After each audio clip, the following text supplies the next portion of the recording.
Price Lord. ஒரே ஒரு வசனத்தை கூட காண்பித்து கொடுக்கிறேன். மீகா 7வது அதிகாரம் 8வது வசனம்.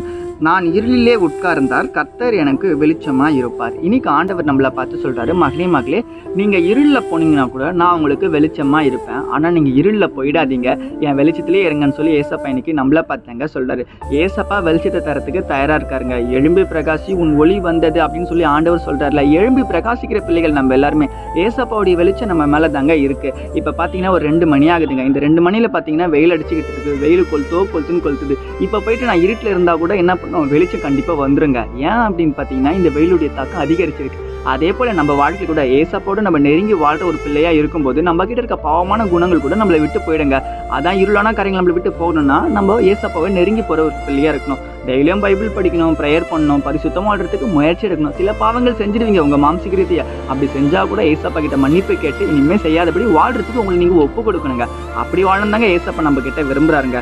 ஏசப்பா நெருங்கி போகிற பிள்ளைகளுடைய வாழ்க்கை பிரகாசமாக தாங்க இருக்கும். இன்னைக்கு நீங்கள் பாவத்தில் அடிமையாக இருக்கலாம், சில தோல்விகள் உங்கள் வாழ்க்கையில் இருக்கலாம், கடன் பிரச்சனை இருக்கலாம், என்ன பிரச்சனை இருந்தாலும் எல்லாத்தையும் ஏசப்பா மாற்றுவாருங்க. இருளில் இருக்க உங்கள் வாழ்க்கையை மாத்திரம் தான் ஏசப்பா இன்னைக்கு உங்களுக்காக வந்திருக்கிறாரு. அவரை நீங்கள் ஏற்றுக்கொள்ளும் போது உங்கள் வாழ்க்கை பிரகாசமான ஒரு வாழ்க்கையாக இருக்கும். இதை நீங்கள் விசுவாசிக்கிறீங்கன்னா ஆமீன் போட்டுக்கோங்க. வசனங்களுக்கு ஃபாலோ பண்ணிக்கோங்க. God bless you. ஆமாம்.